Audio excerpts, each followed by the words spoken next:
Brought to you by TechnoSpark 20 series smartphones. 30 अप्रैल को supreme court से एक बड़ी खबर आई दिल्ली के मुख्यमंत्री अरविंद केजरीवाल के मामले में, क्योंकि अरविंद केजरीवाल ने अपनी कस्टडी को, अपनी गिरफ्तारी को चैलेंज किया था दिल्ली हाई कोर्ट में, और दिल्ली हाई कोर्ट ने उनकी याचिका को डिसमिस किया, जिसके बाद मुख्यमंत्री ने सुप्रीम कोर्ट में दिल्ली हाई कोर्ट के फैसले को चुनौती दी, अपनी गिरफ्तारी को चुनौती दी, और सर्वोच्च न्यायालय में उनके मामले पर सुनवाई हुई 30 अप्रैल को भी, 29 अप्रैल को भी। लेकिन 30 अप्रैल को जब सुनवाई हुई तो सीनियर एडवोकेट अभिषेक मनु सिंघवी ने अरविंद केजरीवाल की ओर से पैरवी की, तमाम दलीलें दी, लेकिन उन दलीलों के बाद सर्वोच्च न्यायालय में जस्टिस संजीव खन्ना ने 5 सवाल पूछे थे ईडी से, और ईडी को अब जवाब देना होगा 3 मई को। उन सवालों को लेकर बात करेंगे, लेकिन साथ ही साथ एक और खबर 30 अप्रैल को आई, वो खबर थी मनीष सिसोदिया को लेकर। पीएमएलए कोर्ट ने मनीष सिसोदिया को एक और बार झटका दिया और उनकी जमानत की अर्जी खारिज कर दी। इन दोनों ही बड़ी खबरों पर हम बात करेंगे आम आदमी पार्टी के विधायक और इंडिया गठबंधन के नई दिल्ली से उम्मीदवार सोमनाथ भारती। सोमनाथ जी, कल 2 बड़ी खबरें थी कोर्ट से। अरविंद केजरीवाल के मामले पर पहले बात कर लेते हैं। कल जिस तरीके से सर्वोच्च न्यायालय में सुनवाई हुई, पहले तो उस पर आपका रिएक्शन चाहेंगे। जो दलीलें तमाम दी गई सिंघवी की ओर से पैरवी करते हुए अरविंद केजरीवाल के केस में, उन्होंने साफ तौर पर कहा कि ये जो गिरफ्तारी है ये इलीगल है। जो अप्रूवर्स बने हैं इस केस में वो पहले को अक्यूज थे, उन्होंने अपने स्टेटमेंट्स को बदला। ईडी के फेवर में जो स्टेटमेंट्स हैं वो आप दिखा रहे हैं, लेकिन उससे पहले के स्टेटमेंट्स जो हैं वो आप नहीं मेंशन कर रहे हैं। देखिए, जो कुछ भी हो रहा है सब कोई देख पा रहा है कि किस प्रकार से ईडी का मिसयूज राजनीतिक विरोधियों के खिलाफ हो रहा है। सेक्शन 45 इस प्रकार से वर्डेड है, इस प्रकार से फ्रेम्ड है कि जब तक प्रोसिक्यूशन ना चाहे तब तक इसमें रिलीफ मिलना एक तरह से असंभव सा है।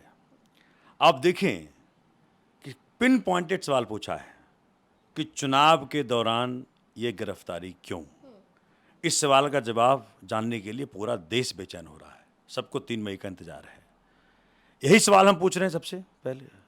अगर आप देखिए भाजपा से हमने क्या सवाल पूछा है, चुनाव की घोषणा के बाद चुनाव आयोग इस देश का मालिक होता। अगर आपको याद होगा, टीएन शेषन जब चुनाव आयोग के हेड हुआ करते थे, उस वक्त टीएन शेषन ने ऐसा माहौल बना के रखते थे देश में कि केंद्र सरकार चुनाव को किसी प्रकार से प्रभावित ना कर सके।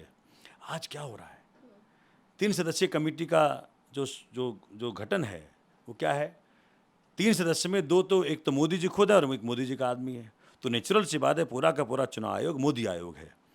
अब ऐसे माहौल में अगर अनबायस्ड होता चुनाव आयोग तो सवाल करता कि आप ऐसे अरेस्ट नहीं कर सकते, चुनाव को आप इफेक्ट कर रहे हो। तो यही सवाल माननीय उच्चतम न्यायालय ने पूछा है, और ना तो पैसे की रिकवरी है, ना तो कोई स्टेटमेंट इस प्रकार से है, और जो 9 स्टेटमेंट्स में केजरीवाल जी का नाम नहीं है। अनुराधा जी, मैं वकील हूँ, रोज़ देखता हूँ बंदों को जेल जाते हुए, जेल से निकालते हुए, यही मेरा काम है। बड़े से बड़ा व्यक्ति जेल में टूट जाए, जो व्यक्ति साथ ताउम्र एसी में रहा हो, बड़ी बड़ी गाड़ियों में चला हो, आप उसको 6 महीने जेल में बंद कर दिया आपने, तो नेचुरल सी बात है उसको आप बोलते कि केजरीवाल जी को छोड़ो।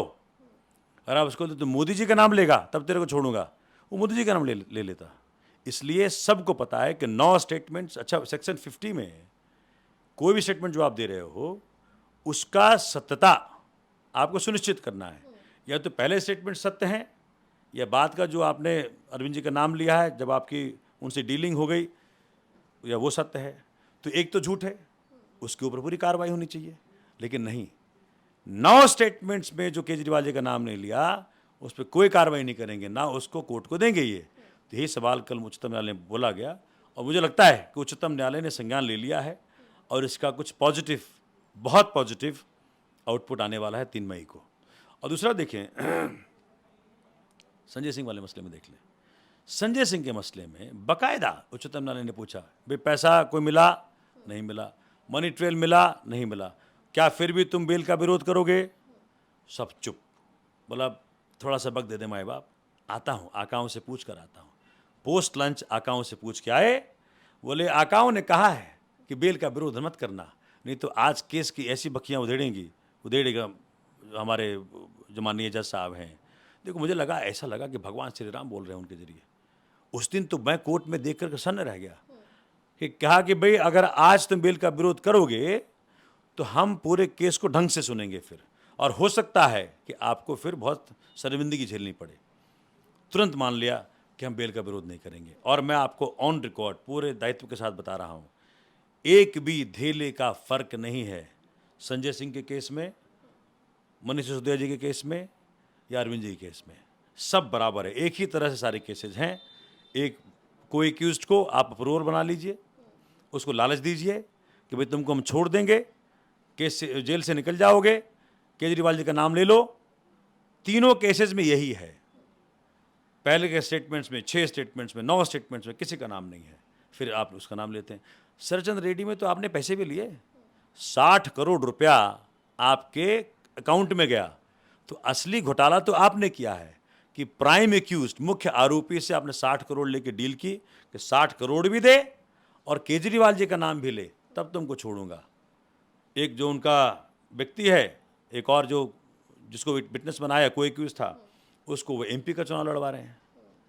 तो ये सब देश देख पा रहा है कि जिस 4 लोगों के नाम पे आपने केजरीवाल जी के स्टेटमेंट्स लेकर के खिलाफ स्टेटमेंट्स लेकर के आपने गिरफ्तार किया, वो चारों के चारों भाजपा से कनेक्टेड हैं डायरेक्टली। अच्छा, क्योंकि आप भी लगातार अरविंद केजरीवाल की जब जब कोर्ट में पेशी होती है तब आप रहते हैं, कोर्ट रूम में मौजूद रहते हैं। मैंने आपको पीएमएलए कोर्ट के दौरान भी देखा था जब उन्हें प्रोड्यूस किया गया था।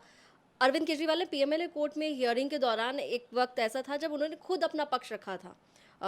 क्या प्लान था वो कि अरविंद केजरीवाल खुद अपनी बात रखेंगे? देखिए, हो क्या रहा है कि वकीलों की एक अपनी भाषा है, हम अपनी भाषा में बात करते हैं जज से, लेकिन इस केस में वकालत की जरूरत ही नहीं है। ये केस लीगल है ही नहीं, ये केस पॉलिटिकल है। सो पॉलिटिकल केसेस के अंदर जो अरविंद जी ने बात कही उस दिन, उससे पूरा देश इस बात को समझ गया, क्योंकि अरविंद जी का एक बात रखने का तरीका है, जो क्रक्स होता है उसी को रखते हैं।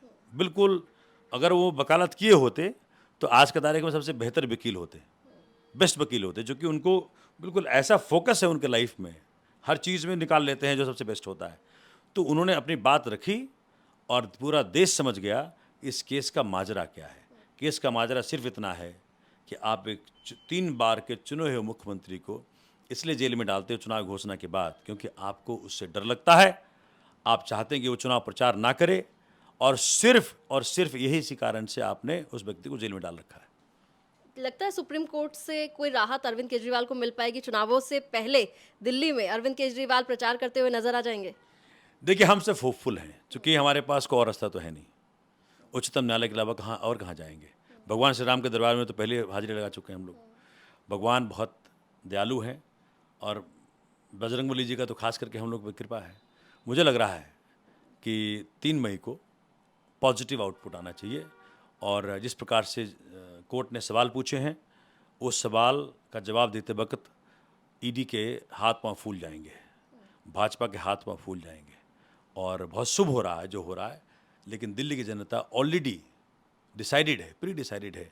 जिस प्रकार से आपने उनके हीरो को जेल में रखा, उनके जो स्कीम्स हैं, शिक्षा, स्वास्थ्य, बिजली, पानी, फ्री बस सेवा, एक 1,000 रुपये जो हमने देने का फैसला किया 18+ बच्चियों को, महिलाओं को, इस सारे स्कीमों को जो खत्म करने की भाजपा ने ठानी है केजरीवाल जेल में जाने के बाद, हर व्यक्ति इस बात को लेकर के आश्वस्त है कि हमें 25 मई को झाड़ू का बटन दबा के, और जहां कांग्रेस के लोग हैं वहाँ कांग्रेस का बटन दबा के इंडिया अलायंस के सातों के सातों उम्मीदवारों को सदन भेजना है, संसद भेजना है। अच्छा, चुनावों से हटके अब मैं मनीष सिसोदिया की बात पर भी आऊंगी, क्योंकि उनको कल फिर से पीएमएलए कोर्ट से झटका लगा। 30 अप्रैल को कोर्ट ने ऑर्डर पढ़ा और ऑर्डर में यही था कि मनीष सिसोदिया की जो बेल पिटीशन है वो डिसमिस की जाती है, वो रिजेक्ट होती है। दूसरी बार है जब मनीष सिसोदिया की ओर से बेल के लिए याचिका लगाई गई थी। क्यों बेल नहीं मिल पा रही है मनीष सिसोदिया को? देखिए, बेल मिलेगा तो मुझे लगता है, जहाँ तक जो पैटर्न दिख पा रहा है मुझे, जहाँ तक जो दिख पा रहा है कि भाई बेल मिलेगा, तो लगता है सुप्रीम कोर्ट से ही मिलेगा, जो लग रहा है मुझे, क्योंकि ऐसा माहौल बना दिया इन लोगों ने। तो मुझे लग पा रहा है कि बहुत जल्द अभी हाई कोर्ट जा रहे हैं हम लोग। और आपको याद होगा, माननीय जस्टिस खन्ना साहब ने कहा था कि 3 महीने बाद आना। तो जब हाई कोर्ट और फिर सुप्रीम कोर्ट जाएंगे, हो सकता है हाई कोर्ट से मिल जाए, नहीं तो सुप्रीम कोर्ट से मिल जाएगा। लगता है आपको हाई कोर्ट से? मुझे लगता है, देखो चूंकि मैं वकील हूँ, इसमें तथ्य है ही नहीं, किसी केस में धेले भर का तथ्य नहीं है। छोड़िए आप डिप्टी सीएम को पकड़ के जेल में रखने का, एक पॉकेट मार भी हो, उसको नहीं पकड़ सकते आप, जो जिस प्रकार के प्रमाण आपके पास है। एक पॉकेट मार को जेल में रखने की का एविडेंस नहीं है। आप डिप्टी सीएम को बंद करके रख रहे हैं, पूरा देश देख रहा है क्या पावर का नंगा नाच चल रहा है, किस प्रकार से आप लोग ताकतों का दुरुपयोग कर रहे हो। ईडी बन गई है वसूली का साधन, जहां प्रमाण है। अब देखिए ना, 25,000 करोड़ का इल्ज़ाम था अजीत पवार जी की वाइफ के ऊपर, लेकिन 4 दिन पहले उसको केस ड्रॉप कर दिया। तो ये जो मिरेकल है, जो मोदी वॉशिंग मशीन है, पूरा देश देख पा रहा है। तो आप सुप्रीम कोर्ट वाले मामले पर तो होपफुल हैं।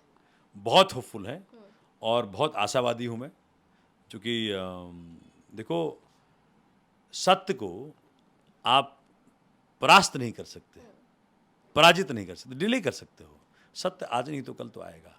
और इस देश ने देखा है कि जब जब इस प्रकार की ताकतों का दुरुपयोग हुआ है तो देश इकट्ठा हुआ है। एक आखिरी सवाल मैं पूछना जरूर चाहूंगी, आप क्योंकि वकील हैं, क्या लग रहा है कब तक अरविंद केजरीवाल और मनीष सिसोदिया और साथ ही सत्येंद्र जैन वो जेल से बाहर निकल पाएंगे? देखिए, वैसे तो भाजपाइयों का प्लान है कि चुनाव में बाहर ना निकलने दें, लेकिन इस प्रकार से माननीय उच्चतम न्यायालय ने पूछा है सवाल, मुझे लगता है 3 मई को कुछ अच्छा होने वाला है। चलो, 3 मई को कुछ अच्छा होने वाला है, ये सोमनाथ भारती जी कह रहे हैं। 3 मई को दरअसल सर्वोच्च न्यायालय में अरविंद केजरीवाल के मामले पर सुनवाई होने वाली है।